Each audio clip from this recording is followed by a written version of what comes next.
हूँ। आपका छोटा भाई हो सकता हूँ, आपका बड़ा भाई हो सकता हूँ, आपके बीच हमारे बीच में कुछ ऐसे लोग भी हैं जो बहुत ज्यादा एज में हैं हमारे से, उनके बेटे समान हैं। इस बिजनेस में जब मैं ज्वाइन किया तो सेम आप जैसी कंडीशन मेरी भी थी।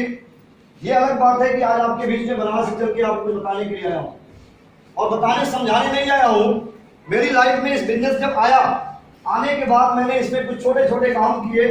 छोटे छोटे काम करने के बाद मेरी लाइफ में जो जो चीजें मिली उन चीजों को मैं क्लियर करूंगा, कैसे मिली, क्या क्या करने से मिली, और आप भी करते हैं तो आपके साथ भी वो हो सकता है। बस कुछ छोटी छोटी चीजों को बताने के लिए आपके बीच में सुनने को तैयार है? इसको की आवाज नहीं। मेरा एक सिद्धांत है, जब किसी काम को करो तो पूरी शिद्दत से करो, वरना मत करो। अगर आप लोग गलती से इस हाल में आ चुके हैं, मैं आपसे रिक्वेस्ट करूंगा कि अगर किसी व्यक्ति को अपनी पत्नी की चिंता हो तो 1 घंटे के लिए भूल जाए। जो मुस्कुरा रहे हैं, जो चिंता थी पहले। कुछ लोगों को अपने बच्चे की चिंता हो तो 1 घंटे के लिए भूल जाए। कुछ लोगों को जो भी चिंता हो कुछ देर के लिए भूल जाए। मैं आपसे दावा करता हूं, आने वाले 5 साल के बाद अगर आपने 1 घंटा ये भूल के इस चीज को समझने में दे दिया, तो जिस तरह से अजय कुमार दुबे पूरे हिंदुस्तान में घूमता है, तो परिवार की चिंता होती है, पैसे की चिंता होती है, किसी टाइम का बंधन होता है, पूरे हिंदुस्तान में बिंदास घूमता हूं और पैसा बढ़ के आता है, बढ़ के आता है।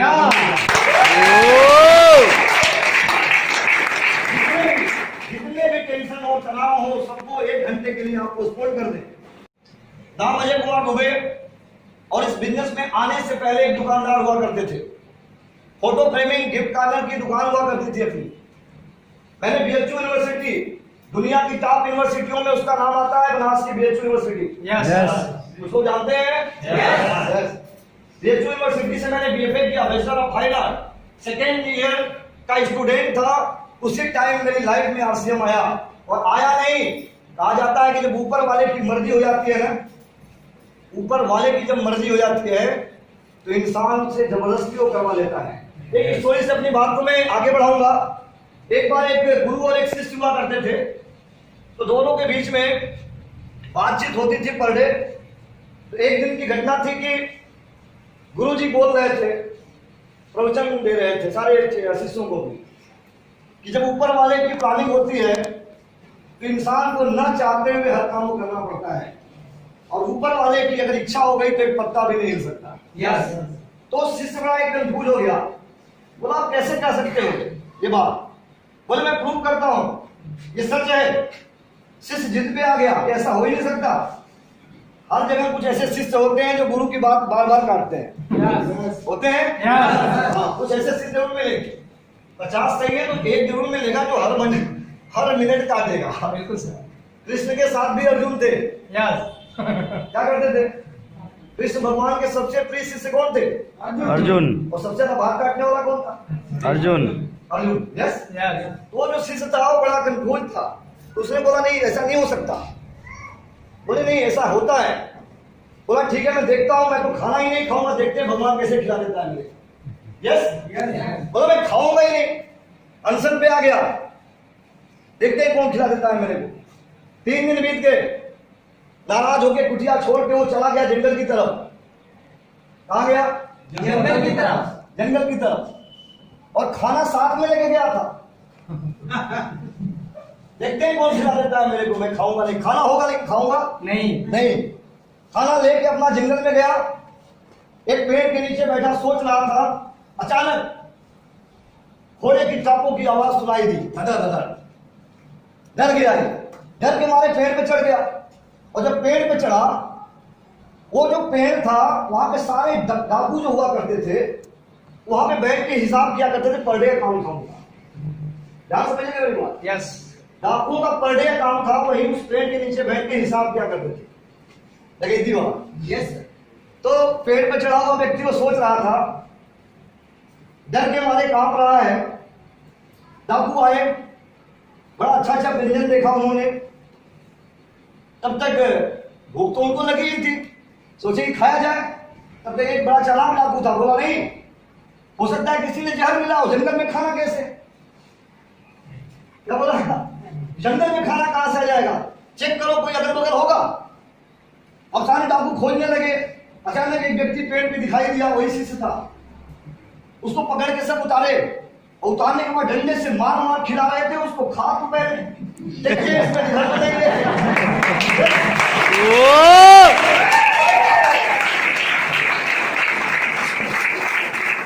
उसको गुरु की बात याद आ गई।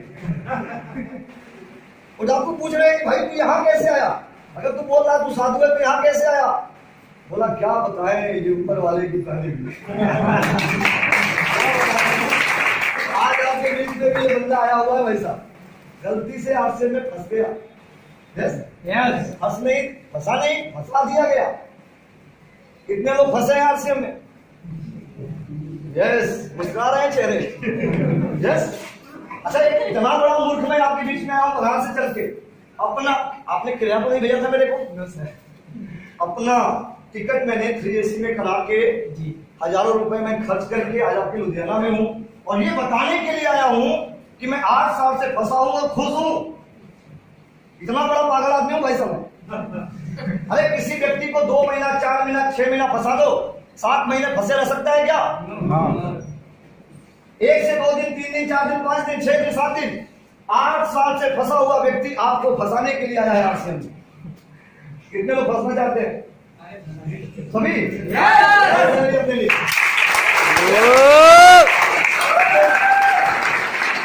बताना चाहते हैं आरसीएम में आने से पहले जो मेरी लाइफ थी थोड़ा मैं उसको लेके जाऊंगा पीछे, ताकि कुछ लोग रिलेट कर सके।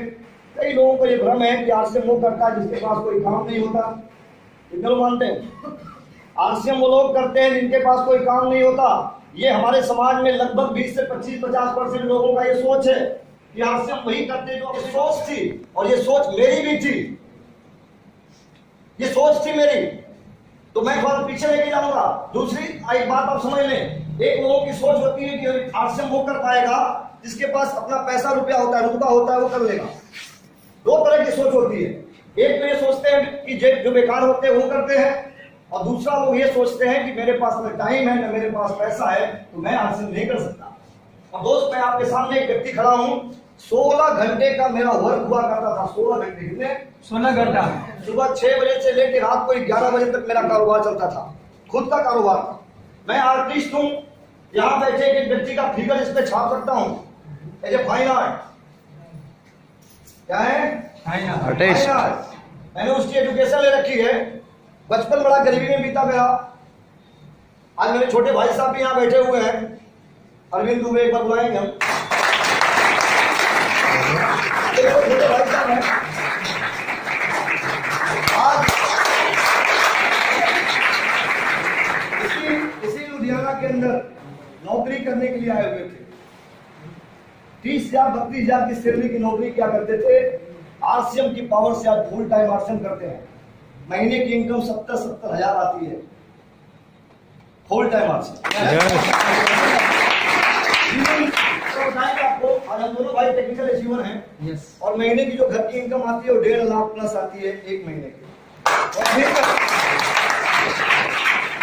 आज मैं आपको आरसीएम का रहस्य बताने आया हूँ ये कैसे हुआ। तो बचपन बड़ा गरीबी में बीता था मेरा, बहुत गरीबी में बीता था। मेरे पिताजी पुलिस की नौकरी कर रहे थे, और मेरे पिताजी 3 भाई थे। 2 जो बड़े भाई लोग थे वो रेलवे में थे और एक जेई थे दिल्ली विभाग में। तो दोनों लोगों ने पिताजी को समझाया हमारे कि आप जो है नौकरी छोड़ के खेती करो, लंबी चौड़ी खेती कौन देखेगा। पिताजी उनकी बातों को सुन के घर चले आए और उन्होंने नौकरी छोड़ दिया। नौकरी छोड़ने के बाद हर घर में बंटवारा होते हैं, बंटवारे। Yes sir. 3 साल के बाद ही बंटवारा कर दिया गया। अब हम 2 भाई 2 बहन 4 लोगों का परिवार, माँ पिताजी, बड़ा लड़का मैं था। 14 साल की एज थी मेरी, और मेरे घर में पैसे की तंगी आ गई क्योंकि खेती कराने के लिए पैसा चाहिए। मुझे याद आता है वो दौर जब एक बैग खरीदने के लिए मेरी माँ जब चावल बेचने की सोचती थी। 2 रुपए की फीस, बचपन में मैंने देखा है 2-2 रुपए की फीस जब देने की बात आती थी। हमारे स्कूल में एक मौलवी मास्टर साहब हुआ करते थे, वो दोनों हाथों में 4 डस्टर इधर 4 डस्टर इधर। रोज सुबह मेरा ड्यूटी था, मेरे को मार खाना है। बैग लेके जैसे इंटर करते थे वो खड़ा कराते, कितने बच्चों ने फीस नहीं दिया है वो खड़े हो जाए, जिन्होंने लेके नहीं आए हैं खड़े हो जाए। स्कूल की मेरी शुरुआत होती थी तो 4-8 डस्टर से हुआ करती थी दोस्त। एक ऐसी जिंदगी मैंने जिया है, एक ऐसी जिंदगी मैंने जिया है। लेकिन हाँ, उस समय मेरे को एक कचोट होता था कि जब मेरे बाजार के लड़के, मेरी ही उम्र के लड़के जब 20 रुपया लेके चुरा के दुकानों से आते थे और अपनी मौज किया करते थे और हमको भी खिलाया करते थे, तो मेरे को एक दर्द हुआ करता था कि यार इसी क्लास में पढ़ने वाला हूँ, इनकी उम्र का हूँ, सब कुछ इनके बराबर है, सब कुछ एक समान है, लेकिन इनके पास 20 रुपए खर्चा करने की औकात है और अजय दुबे के पास 2 रुपए फीस देने की औकात नहीं है, तो दर्द होता था। मेरा ऐसा मानना है कि एक इंसान पैसे के लिए तब काम करता है जब तक वो पैसे की तड़प नहीं महसूस करता। मानते हैं? आपके घर में बच्चा हो और उस बच्चे को बचपन से लेके आपने अगर गरीबी देखने का मौका नहीं दिया, मैं दावा करता हूं बेटा वो जो बच्चा होगा नालायक होगा। यह दावा है।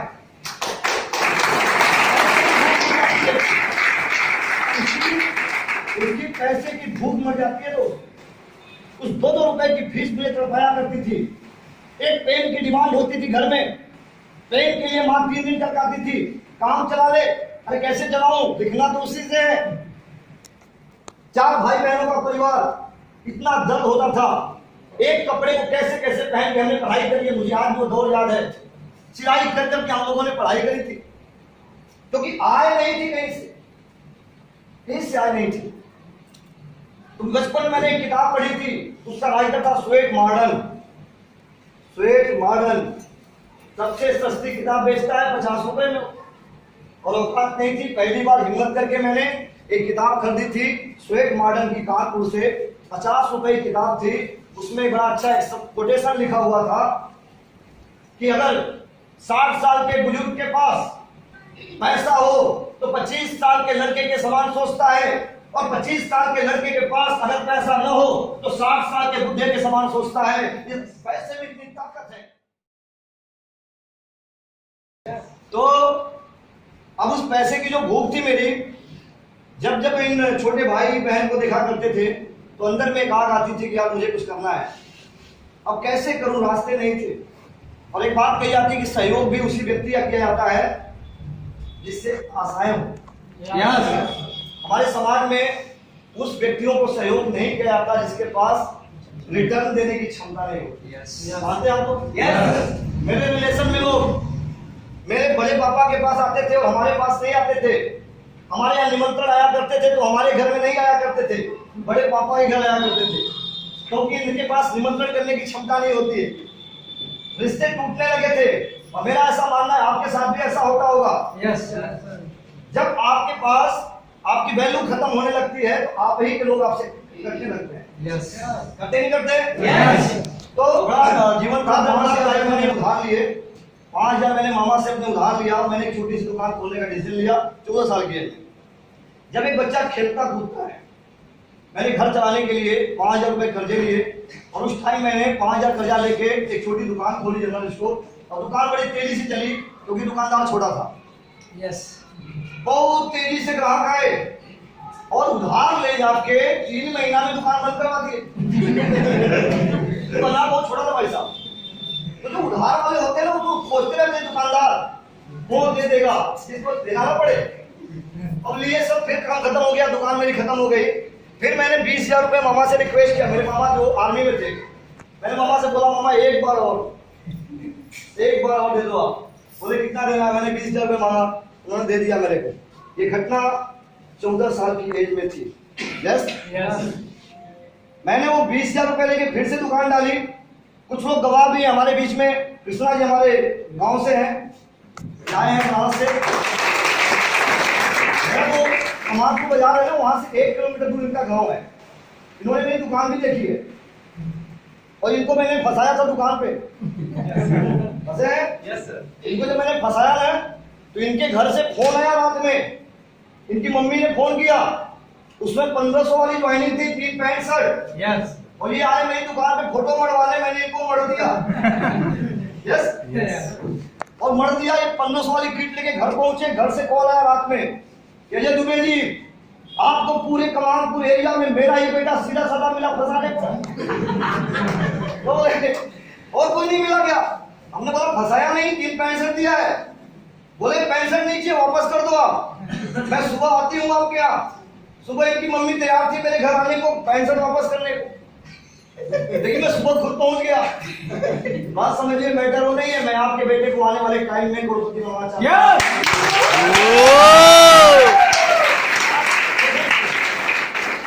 हमारे बीच में आए हुए हैं। यस उदाहरण है, ये बताएंगे। अब हुआ क्या, मैंने दुकान डाल दी, 20,000 रुपये मैंने कर्जे लिया मामा से। 20,000 रुपये कर्जे लेके मैंने दुकान जब स्टार्ट किया, दुकान चलने लगी, थोड़ा अनुभव हो गया। फिर मैं लोगों को पहचान के उधार देना शुरू किया। फिर मैंने दुकान पे कोटेशन डाल दिया, उधार नहीं दूंगा। यस दुकान थोड़ी आगे बढ़ी। फिर मैंने फोटो फ्रेमिंग की दुकान डाली, गिफ्ट कार्नर की दुकान डाली। फिर दुकान ठीक ठाक चलने लगी। 9 साल दुकान चलाते मेरे को हो गया दोस्त, और इतना खुश था मैं। मेरे पास डेली का भी काम था। इसका डेली का भी काम था, दुकान थी, खेती बाड़ी सब कुछ थी, पढ़ाई भी चल रही थी। और इस दुकान से मेरी जो एवरेज इनकम आ रही थी, उस टाइम में 40,000 महीने की बचत थी। कितनी? 40,000। बचपन दर्दनाक रहा, लेकिन जब आरसीएम मिलने से पहले की मैं बात कर रहा हूं आपसे, जब मेरे को आरसीएम मिला उस टाइम मेरी एवरेज इनकम कितनी थी? 40,000। हाँ, लेकिन मेरे पास लाइफ में एक अभाव था, टाइम नहीं था। टाइम नहीं था, टाइम था ही नहीं। किसी रिलेशन में जाते थे, बारात वहां जब चली आती, शादी में जाते थे, बारात आने के बाद जाते थे, और बारात जाने से पहले निकल आते थे भोर में ही, क्योंकि सुबह क्या करना था? शटर उठाना था। एक ऐसी जिंदगी, शुरू में तो बड़ा मजा आया, बड़ा मजा आता था। पैसा, जब छोटी उम्र में पैसा आता है हाथ में ना, तो बड़ा मजा आता है। अपनी मर्जी से ऐश किया करते थे, घूमते फिरते, जो भी करना होता था, जो भी करना था अपनी मर्जी से करते थे। लेकिन हाँ, उसमें एक रूटीन लाइफ थी। रोज सुबह जाना होता था, और एक काम था, शटर उठाते थे। यस शटर उठाए, दुकान खोले, शाम को फिर शटर बंद किए, फिर सुबह क्या करना है? फिर शटर उठाना है। यस फिर शाम को क्या करना है? बंद करना है। फिर सुबह उठाना है। चलता रहे आप लोग। यस यही चलता रहे मीटिंग में। यस नो भाई साहब, 9 साल मैंने किया। कितने साल? 9 साल। अरे आप सोच के देखो दोस्त, जिस बात को आप 3 से 4 बार सुन नहीं सकते हो, जिस बात को 3 से 4 बार सुनने के बाद आपके कानों में दर्द होने लगता है कि मुझे नहीं सुनना है उस बात को जो आप बता रहे हो कि शटर उठाना हो, शटर बंद करना। अरे उस काम को मैंने 9 साल कई हजार बार किया है। आप सोचो मुझे मजा आता होगा? नो। छोटी सी उम्र में रोज दुकान खोलना, रोज दुकान बंद करना, सारे सपने मरने लगे। यार कैसी दलदल में फंस गया मैं, कैसी दलदल। जब आपको पता चल जाता है कि आपको जीवन में एक ही काम करना है, तो आपके खुशियां खत्म हो जाती है वहां से। मानते हैं आप लोग? यस। खुशियां गायब हो जाती है। एक इंसान को जिस दिन मालूम चल जाता है कि अब जीवन भर मुझे एक ही काम करना है। ये सारा कुछ मैं झेल रहा था, शादी भी हो गए, 2 बच्चे भी हो गए। शांत मत होइए। यस बच्चे मेरे ही थे। छोटी उम्र थी, शादी और बच्चे। अच्छा और मजा आएगा? अभी तो टेंशन कम थी। शादी किसकी किसकी हुई? ये जबरदस्ती मुस्कुराते हैं लोग। ये इनकी मुस्कान जबरदस्ती वाली होती है। मैं सच बता रहा हूं। तो पहले तो मुस्कुराते थे बड़ा खुल के हम, अब मुस्कुराना भी, उस पर भी कंट्रोल होने लगा मेरा, क्योंकि फैमिली आ गई, अब थोड़ा बर्डन और बढ़ गया। तो बड़ा दर्द होता था कि मैं पैदा हुआ हूं इस धरती पे खाली दुकान खोलने के लिए। मैं कमाता था, बाकी सब मजा लेते थे। ये तो वही वाली कहानी है ना कि एक कमाए बाकी सब मौज करे। मेरे सारे सपने मरते हुए खत्म हो रहे थे। अचानक कहा जाता है कि जब आप किसी चीज को लेकर बेहद चिंतित होते हैं तो ऊपर वाला नया रास्ता देता है। यस। जब बेहद चिंतित हो जाते हैं। मैं अपनी दुकान के पैसे से तो खुश था, लेकिन मेरी लाइफ में एक चीज हमेशा काटती थी कि मेरे पास ऐसा टाइम होना चाहिए, कोई ऐसा व्यवसाय होना चाहिए जिसमें अपनी मर्जी का टाइम हो दोस्त। और इस चीज को मैं रात दिन सोचता था। अचानक मेरे साड़ू भाई का कॉल आया। मेरे साड़ू भाई, यस वो आर्मी में थे, जलंधर में आर्मी में थे। उन्होंने मेरे कॉल किया कि अजय दुबे यार तुम कब दुकान में हमेशा भिड़े रहते हो यार, एक आध हफ्ते के लिए चले आओ, मैं आपको घुमा देता हूँ पूरा जेंड के। मैं बोला ठीक है मैं आता हूँ, कि घूमने का बड़ा शौकीन था मैं निकल लिया, सारा काम धाम पोस्टपोन करके, और मैं गया जलंधर। जलंधर जाने के बाद जैसे ही पहुंचा, मैंने साड़ू भाई की छुट्टी रद्द कर दिया आर्मी वालों ने। यस मैं बोला मेरे को बुला के आपकी छुट्टी रद्द हो गई, अब क्या करें हम? बोले नहीं तो हम जा नहीं सकते आपके साथ, आप 2-3 दिन में जलंधर घुमा दूँ। जलंधर घूमने नहीं आया हूं मैं, आप मेरे को अपना बाइक दो। वो घबरा गए, क्या करोगे? हम कि मैं अकेले जेंड के घूमूंगा, बाइक से घूमूंगा, मैं उसमें का पागल आदमी, आप मेरे को बाइक दो। मैं बाइक लेके और पूरा घूमना शुरू किया। मैं ये आपका हिमाचल वाला यात्रा, चिंतपूर्णी माता, ज्वाला देवी, कांगड़ा देवी सब में निकला। घूमते घूमते मैं जब पहुंचा चिंतपूर्णी माता, तो चिंतपूर्णी माता मंदिर के पास पहुंचने के बाद वहां मैंने देखा कुछ लोग उसमें टैग बांधे, धागा बांधते। आप लोग गए हैं कुछ लोग? वहां धागा बांधते, धागा। मैं बड़ा नास्तिक आदमी हो गया था, क्योंकि बचपन में मैंने बड़ा संघर्ष देखा था, तो बड़ा नास्तिक हो गया था। ये सब कुछ नहीं होता, भगवान अपने गट्स होगा तो खड़ा होगे, वरना भगवान कुछ देने वाला नहीं है। ये मैंने सोचना शुरू कर दिया था। मेरे पूरे बाजार में एक नाम होता था कि एक अगला यही एक लड़का है जो दुकान खोलता है लेकिन अगरबत्ती नहीं जलाता, ब्राह्मण घर में जन्म लिया लेकिन अगरबत्ती नहीं जलाता। और मैं उनको बोलता था कि मैं अगरबत्ती इसलिए नहीं जलाता और तुम इसलिए जलाते हो कि 2 अगरबत्ती जला के लक्ष्मी माँ को डराते हो कि ग्राहक भेजना जला देंगे। मैं नहीं जलाऊंगा, मेरे ग्राहक अपने आप आएंगे। तो यार तू गजब आदमी है यार, तू पता पंडित के घर में जन्म लिया है, तो पूजा तक नहीं करता। हम क्या जब ऐसे ही भगवान 40,000 देता है, तेरे को तो क्रिश्चियन भी नहीं आता, तो अगरबत्ती जाने क्या जरूरत है? यस यस, ये कर्म से आता है। क्या मैंने माना था? कर्म से आता है। रात दिन पूजा करने वालों के घरों में भी समस्याएं हैं। यस है कि नहीं? यस। अरे एक बात बोला है कृष्ण भगवान ने कि कर्म ये वाधिका रस्ते माँ फले सुखदा चला। कर्म करो, फल की चिंता मत करो, ऊपर वाला फल आपको डायरेक्ट देगा। यस। भगवान के भरोसे बैठे रहते हैं कुछ लोग। एक पिक्चर है दशरथ माझी, देखा फोन?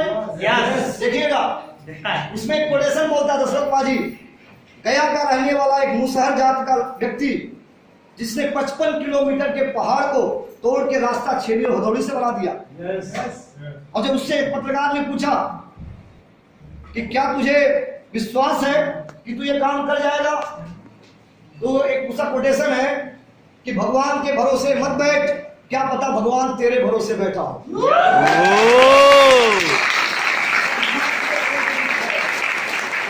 भगवान तेरे भरोसे ही बैठा हो। यस यस, वो भी तो बैठा हो सकता है। ये कई चीजें मेरे को बड़ा मोटिवेट करती थी। और जब मैं चिंतपूर्णी माता मंदिर में जब देखा तो एक पंडा बाबा थे, वो धागा बनवा रहे थे। तो मैंने बोला कितना लेते हो आप बांधने का? बोले 10 रुपया। मैं बनिया खोपड़ी था, मैं तुरंत कैलकुलेशन किया, रिस्क लिया 10 रुपया वाला कि अगर काम करेगा तो ठीक, नहीं करेगा तो 10 रुपया जाएगा। क्या अगर काम कर गया तो 10 रुपया सूल हो जाएगा, और नहीं काम किया तो क्या जाएगा? 10 रुपया जाएगा। तो मैंने 10 रुपया का टैग लेके बांध दिया। और जानते हैं मैंने क्या मांगा? क्या मांगा मैंने? क्या मांगी सर? हे भगवान, हे माँ, हे चिंतपूर्णी माता, तेरे में अगर ताकत है तो मेरे कारोबार को बंद कर दे। क्या मांगा मैंने? अगर तेरे में ताकत है तो मेरे कारोबार को बंद कर दे। हाँ, लेकिन बंद करने के साथ कोई नया कारोबार दे दे जिसमें 30 से ही आए लेकिन टाइम की बल्ले ही बल्ले हो। क्या मांगा मैंने? और देखिए 3 तारीख की घटना, ये 3 तारीख को मैं मार रहा हूं और मेरे गांव में मेरे 3 मित्र आश्रम में फंस गए हैं।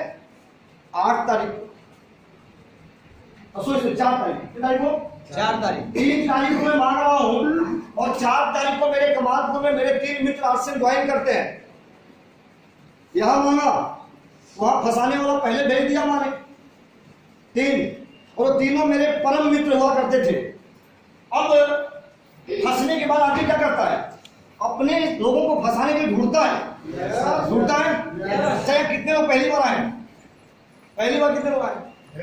भाई साहब बच के डाला, आप लोगों को फंसाने के लिए बुलाया गया, फंसाने के लिए बुलाया गया। क्योंकि जो फंस चुके लोग हैं ना, वो फंसाने के लोगों को ढूंढते हैं। यस। अब ये तीनों फंस गए थे, मेरे तीनों मित्र। तीनों मित्र मेरे गांव में फंस गए थे। एक का नाम था संतोष पांडे, और एक का नाम था अजीत जायसवाल, और तीसरे का नाम था शशि जायसवाल। ये तीनों मित्र कमाल को मेरे गांव में आरसीएम ज्वाइन कर गए थे। और मेरी शाम को 4 को मेरी ट्रेन थी। 4 को मैं ट्रेन पकड़ा और मैं 6 तारीख को अपने गांव पहुंचा। जैसे ही गांव बस स्टैंड में पहुंचा, मेरे घर से वो सब रिपोर्टिंग ले चुके थे, अजय आ रहे हैं।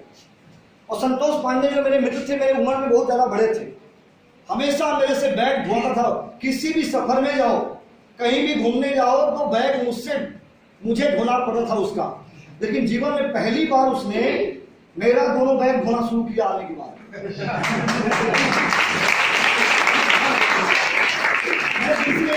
बस स्टैंड में उतरा, 2 बैग लेके, वो खड़ा है, बोला मुझे मालूम था कि आप आ रहे हो इस बस से।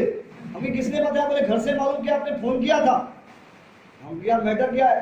बोला कोई बात नहीं, ये बैग दे दे मेरे को। दोनों बैग टांगा कंधे पे लेके चलने लगा मुस्कुराते हुए। जब उल्टी गंगा बहने लगती है, शंका होता है भाई, जो व्यक्ति रात दिन बैग ढोआए आपसे, और दोनों बैग ढो रहा है, बोला भाई तू चल, कोई बात नहीं, तू चल ना, बात करेंगे आगे। अब मेरे को गांव जो घर में जाना था, तो करीब आधा किलोमीटर की दूरी थी बाजार से होते हुए। तो मैं बड़ा शंका में था। हम बोले भाई बता दे क्या है मैटर। बोले सब मालूम हो जाएगा तेरे को, आगे बढ़ो बता दे। थोड़ा आगे बढ़े, फिर मैंने दोबारा पूछा कि भाई बात क्या है। बोला जानता है मैंने एक बहुत बड़ी कंपनी ज्वाइन किया है। क्या बोला? मैंने बहुत बड़ी कंपनी ज्वाइन किया है, और हम 3 लोग ज्वाइन कर चुके हैं, चौथे की तलाश है, और चौथा तू है। यस, मैं बड़ा टेंशन में आ गया। मैं बोला यार आज समझ में आया कि बैग क्यों तो ढो रहा है। बोला नहीं बात तो नहीं, तेरे को भी अमीर बनाना है। क्योंकि ठीक है कोई बात नहीं, करना क्या होगा? तो उन्होंने बोला कि 1500 रुपए लगेंगे। कितना? 1500 रुपए। 1500 रुपए लगेंगे। और जैसे इस व्यक्ति ने बोला कि 1500 रुपए लगेंगे, मैंने तुरंत उसके हाथों से दोनों बैग छीन लिया। जानते हैं क्यों? क्योंकि उसके 6 महीना पहले मैंने कंपनी ज्वाइन करी थी, और उस कंपनी का नाम था टॉप मार्केटिंग। क्या था? Top marketing. टॉप मार्केटिंग इसके बताने से 6 महीना पहले मैंने ज्वाइन किया था, और इसको भी मेरे एक मित्र ने फंसाया था मेरे को। 1500 इसमें भी लगते थे, लेकिन ये सिर्फ कार्ड देती थी। क्या देती थी? Only card. और ये बोलती थी कि जो भी व्यक्ति अपने नीचे 40 से 42 लोगों को फंसा देगा, उसको टीवीएस की बाइक मिलेगी। क्या मिलेगी? टीवीएस की बाइक। उसमें मेरे पास एलएमएफ वेस्पा स्कूटर हुआ करती थी, तो मैं बड़ा खुश हुआ कि अब बड़ी चक्का हो जाएगी थोड़ी। तो मैं अपना क्या किया कि अपने टीवीएस के चक्कर में मैंने 15-20 लोगों को मैंने फंसा दिया। आश्रम से पहले की बात कर रहा हूं। और फंसाने के बाद हुआ क्या, हमारे इलाके में लगभग 30-32 बाइक पार्टी आ चुकी थी। कितनी बाइक? 30-32 बाइक टीवीएस की पार्टी आ चुकी थी। और जिनको बांटी गई थी वो घूम घूम के दिखाते, देख ये वाली बाइक है, ये मिलेगी तेरे को। अब दिखाते थे तो अब एक साथ 4-5 गाड़ी दिखाते थे, तो अपना मन थोड़ा बढ़ जाता था कि मेरे को फंसाना चाहिए, इसको मिला तो मेरे को भी मिलेगा। हाँ, लेकिन किसी को नंबर प्लेट नहीं लगवाए थे सब, किसी को नंबर याद नहीं करवाए थे सब बिना नंबर भी घूमते थे सब। 3 महीने से घूम रहे थे वो सब। अब ये क्या हुआ, मैंने भी 22 लोगों को फंसा दिया। इसके बाद मेरे एक मित्र ने बोला कि यार तू 22 को ज्वाइन कराया है, तो एक काम कर, एक सेमिनार होने जा रहा है, चल उस सेमिनार में देखते हैं तुझे और भी बेहतर तरीके से फंसाना सिखाया जाएगा। क्या बताया उसने? फंसाना सिखाया जाएगा। ये सेमिनार थी चहनिया बाजार में थी। यहाँ से यहाँ की दूरी लगभग 30 किलोमीटर थी। सभी मित्र गए, मैं नहीं गया। जिनको 30-35 को बाइक पार्टी गई थी वो भी गए, और जिनको मिलने वाली थी 20-22 लोगों को ये भी गए। यस। और मैंने अपने मित्र को ये 22 लोगों का पैसा देके भेज दिया कि तू जाके लगवा दे आईडी, मेरे पास टाइम नहीं है दुकान से। मेरा मित्र गया, यहाँ पे सेमिनार चल रही थी। एक लीडर आया स्टेज पे, खूब अच्छी बात मेरे जैसा बोल रहा था। यहाँ सेमिनार चल रही थी, और बाइक का स्टैंड बनाया गया था 300-400 मीटर दूर, घेरा बना के बाइक, और ट्रक में बाइक भी दिखाई गई थी कि बाइक बटने वाली है। यहाँ सेमिनार चल रहा था, और ये जितनी बाइक 35 बांटी गई थी, यहाँ पे ट्रक पे लोड हो रही थी जो पहले से बांटी गई थी। ध्यान समझिएगा मेरी बात। जो बांटी गई थी उसको भी ट्रक पे लोड किया जा रहा था। यस। और जो मिलने आई थी वो पहले से नोट थी ट्रक पे। इधर सेमिनार खत्म हुआ, इधर सारे लोग बाइक स्टैंड पे गए तो बाइक गायब। जो पहले से 35 बाटी गई थी वो भी गायब, और जो बटने वाली थी वो भी गायब, और जो कलेक्शन लेके आए थे लोग लीडर को जो दिए वहां फॉर्म फिलअप हुआ, उधर लोग गए बाइक के पास, उधर बाइक वाले सब गायब। उधर से भाग के आए लीडर के पास तो लीडर भी गायब। सेमिनार खत्म, बचा था रस्सी वाला खेरा जहां बाइक खड़ा की गई थी। इसके बाद एक कंपनी खोजा जाने लगा तो बनारस में इसकी ऑफिस पाई गई। तो हमारे कुछ मित्र फोन किए, करे यार तुम नहीं आया, बढ़िया किया। हम सबकी बाइक चली गई, जो बटी हुई थी वो भी गई, जो बटने वाली थी वो भी गई, और एक व्यक्ति बेचारा टीवीएस की अपनी बाइक पे गया था वो भी अपनी वाली बाइक। अभी सब किसी टेम्पू से किसी बस से आ रहे थे सब। अब मैं अपनी इज्जत बचाने के लिए मैंने 22 लोगों को ये पैसा जो मैंने लिया था मैंने अपने घर से भरा, और जैसे ही मेरे मित्र ने बोला कि 1500 लगेंगे, मेरे को बेचैनी हो गई, क्योंकि 22 का भरा था मैंने, ये भी 1500 वाला है। तो जब आपके सामने कोई घटना घट जाती है, एक उदाहरण समझाएंगे आपको। आज बहुत से लोग आरसीएम क्यों नहीं करते? कोई व्यक्ति 8,000 वाली कंपनी में फंसा है, कोई 10,000 वाली में फंसा, कुछ फंसे हैं क्या? एक आध दो व्यक्ति। हाँ, कितने वाले में? कितने वाले में? 16,000। क्या मिला था? कंपनी की तरफ से घड़ी उड़ी मिला था। ओके, अभी वो कंपनी है? नो सर, गई। क्लियर? देखिए अब क्या हुआ, समाज में क्या स्थिति देखा बताते हैं आपको हम। आप बोर तो नहीं हो रहे? नो। कुछ टाइम जलाएंगे आप? Yes yes. अब एक स्टोरी बताते हैं आपको। एक व्यक्ति था, अचानक वो बाइक लेके रोड पे जा रहा था, और आगे वाला व्यक्ति भी बाइक से जा रहा था, और थोड़ा इसका ब्रेक ढीला था, और उसकी जो बाइक का जो ब्रेक था लगने के कारण आगे एक व्यक्ति के बाइक से टकरा गया। और जैसे ही बाइक से टकराया वो व्यक्ति घूमा, कौन? जिसकी गाड़ी में चोट लगा था वो घूमा, और घूमने के बाद जिसने मारा था ये व्यक्ति देख रहा है, ये व्यक्ति लंबा चौड़ा हाइट है, इसकी भूरी भूरी आंखें हैं, यस, बड़ा क्लोज टाइप इसका चेहरा है, ये जरूर मारेगा, इससे सोचा एक जरूर मारेगा। क्या सोचा था इसने? एक मारेगा। और उस व्यक्ति ने घूमा और एक की जगह 2 मारा। कितना? 2। इसका सोचा कितना था इसने? 1। और पड़ी कितनी? 2। तो इसके दिमाग में क्रिएशन हो गया कि ये भूरी आंखों वाले खतरनाक होते हैं। क्या क्रिएशन हुआ? ये भूरी आंखों वाले खतरनाक होते हैं। अब क्या हुआ, फिर एक बार घटना है कि वही व्यक्ति सब्जी लेने के लिए साइकिल से जा रहा था मंडी में। सब्जी लेने जब जा रहा था तो वहां पे क्या हुआ कि उसकी जो हैंडल होती है, हैंडल से अचानक एक व्यक्ति का कुर्ता फंसा, और मटके का कुर्ता जैसे ही फंसा उसका कुर्ता फट गया। जब कुर्ता फटा उसके दिमाग में तुरंत बात आई कि ये भी मारेगा क्या? जैसे व्यक्ति घूमा, जब उसने उसका जब चेहरा देखा, आंखों को देखा तो वो भी भूरी आंखों वाला था। क्या था? भूरी आंखों वाला था।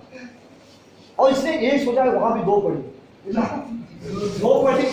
अब इसके दिमाग में क्रिएशन फिक्स हो गया कि ये रियलिटी है कि भूरी आंखों वाले मारते हैं। क्या फिक्स हो गया? भूरी आंखों वाले मारते हैं रोज।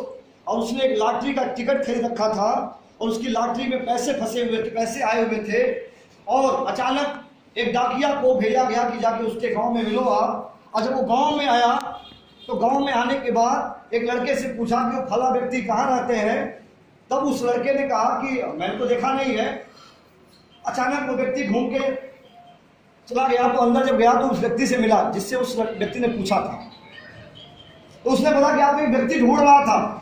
तो बोला कैसा, दिखने में कैसा था? तो उसने बोला आदमी तो ठीक ठाक था, अच्छा करता था, उसकी आंखें भूरी भूरी थी। कैसा था? भूरी भूरी थी। वो व्यक्ति बोला कि अगर व्यक्ति मुझे दिखे भी, मेरे को गांव में क्यों ढूंढ रहा है, जरूर कुछ रीजन होगा, वो भी मारेगा। और उसने घर में बोल दिया कि बताना मत। अब बेचारा वो घर छोड़ के गांव छोड़ के भाग गया। बाद में बहुत दिनों के बाद मालूम चला कि वो डाकिया था। क्या देने आया था? पैसा। अच्छा एक बात रियलिटी बताइए मुझे, क्या हर बार वही स्थिति होती है? नहीं होती दोस्त। लेकिन मेरे साथ वो हुआ था। तो दूध का जला ना, वो गांव में कहावत है, गट्ठा फूक फूक पीती है बिल्ली। पीती है? यस। ये डर था मेरे पास। लेकिन अब क्या हुआ, मैं मना कर दिया। मना करने के बाद मैं घर पहुंचा, रात हो गई। सुबह की घटना मैं बता रहा हूँ आपको। सुबह के टाइम बाजार में मैं जा रहा था अपनी एलएमएल वेस्पा से। अचानक मेरे संतोष पांडे जी मेरा बैग लेके आ रहे थे। वो जो थे पहले मित्र थे, और दूसरे मित्र क्या थे, अजीत जायसवाल। ये मिले मुझे। मिलने के बाद उन्होंने बोला कि अजय जी हमें एक समस्या आ गई है। बोले क्या है? बोले मुझे 1500 रुपए की जरूरत है। कितने की? 1500 रुपए की जरूरत है, क्योंकि ये जो मित्र था ना, ये इनको बताया था कि फंसा नहीं कल। तो इन्होंने टेक्निक लगाई, ठीक है मैं फंसाता हूँ, यस। और ये वाला मित्र क्या किया कि मेरे को रास्ते में रोक के बोल रहा है कि मेरे को 1500 रुपए की जरूरत है, अगर दे दो तो हम कल रिटर्न कर देंगे। मैंने तुरंत पैसा निकाला और 1500 रुपए देने ही वाला था, तब तक तीसरा बोला जुड़ गए क्या? जैसे ही बोला जुड़ गए क्या, मैं पैसा छीनने लगा। स्कूटर गिर गई। मेरे ये संतोष पांडे भी आ गया पीछे से, पानी में थे सब के सब, और गला दबाए। मेरे एक हाथ से गला दबाएगा, दूसरे हाथ से पॉकेट छीनी गई। पॉकेट से 1500 रुपए छीन के मेरे को एक पैंट शर्ट वाली किट, 3 पैंट 3 शर्ट, एक काले रंग की नागिन की तरह बैग था, दस्ता था मेरे को। और मेरे को बैग, शाम को बैग आ गया मेरे पास। मैं बैग लेके जब घर पहुंचा तो हर घर में एक बला होती है, मेरे पास भी वो बला है जिसका नाम पत्नी। बुरा मानेगा, सबसे बड़ा खतरा आपने कहा, दुनिया की सारी पत्नियां अपने पति को सबसे बड़ा बेवकूफ समझती है। मैं बैग लेके जैसे ही घर गया, अभी बरामदे में घुसा ही मेरी मैडम ने कहा आरसीएम फंस गए क्या? हम क्या फंसा नहीं, फंसा दिया गया हूँ, करूँ क्या? बोले वापस करो। हम की वापस करूंगा तो ये ऐसे मित्र हैं कि पैसा भी ले लिए, पैंट शर्ट भी सिलवा लेंगे।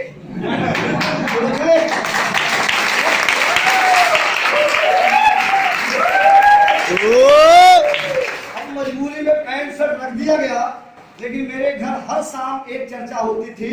वो पैंट शर्ट की किट खूंटी पर से उतारी जाती थी और हर दिन अंगली लगा के उसका रेट जाता। माँ बोलती थी इतना रेट तो ये महंगा है। मेरी पत्नी बोली ये बेवकूफ है ही ऐसे। यस।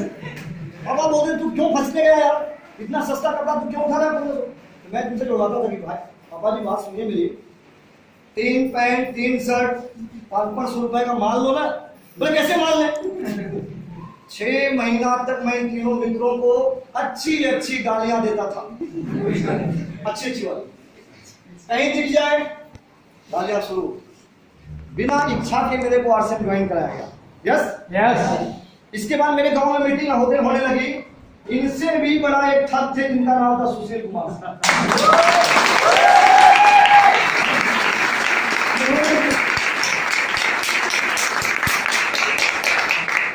ये सबसे बड़े ठग थे, क्योंकि इन ठगों को इन्होंने सिखाया था फंसाना। यस। और ये हर हफ्ते हमारे गांव में आते थे, हर हफ्ते वीकली मीटिंग। ये 30 किलोमीटर दूर मुगल सराय से मेरे कमालपुर आते थे। बृहस्पतिवार के दिन ये लोगों को बैठाते थे, 5-6 फंसे हुए थे, और 5 को बैठा के एक जगह पे सिखाते थे कि बढ़िया तरीके से फंसाना सीखो। यस। तो इसमें ये लोग मुझे बुलाते थे, और मैं इतना शातिर था कि बृहस्पतिवार को दुकान मेरी 4 बजे बंद करके मैं फरार हो जाता था। और मेरे लिए मेरे गांव के 3 नुक्कड़ होते थे। तीनों नुक्कड़ पे तीनों ठग इकट्ठा होते थे। इधर से आएगा तो पकड़ेंगे, उधर से आएगा तो पकड़ेंगे। ये कार्यक्रम 3 से 4 महीना मुझे पकड़ के इस बड़े वाले ठग के पास ले जाने का प्रयास चलता रहा। ये समझा देगा फंसाना। Yes yes. मैं इतना साथी था कि 4 महीना भागता रहा। जब इस ठग को मालूम चल गया कि अब ये नहीं फंसेगा, तो डायरेक्ट मेरी दुकान पे ही चले आए। यस। और दुकान में बड़ी भीड़ थी मेरे, थोड़ा मेरे को बिठाने को दीजिएगा। वही भीड़ थी दुकान पे। 4 बजे का टाइम था, लड़कियों की छुट्टी हुई थी कॉलेज की, बहुत व्यस्तता थी मेरे पास। और एक व्यक्ति मेरी दुकान पे आते हैं। मैंने पहली बार उस व्यक्ति को देखा था, मेरी दुकान पे आए, जिनका नाम सुशील कुमार। एक बार बोला कर जाएंगे।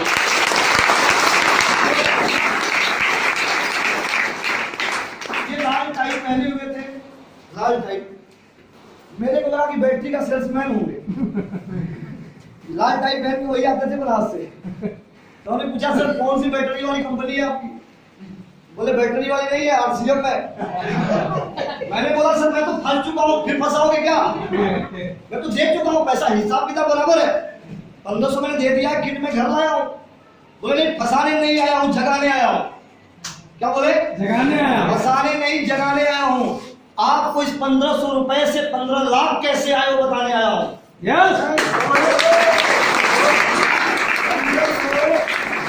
से 15 लाख कैसे आए, 15 करोड़ कैसे आए, वो तरीका बताने के लिए आपके पास आया हूं।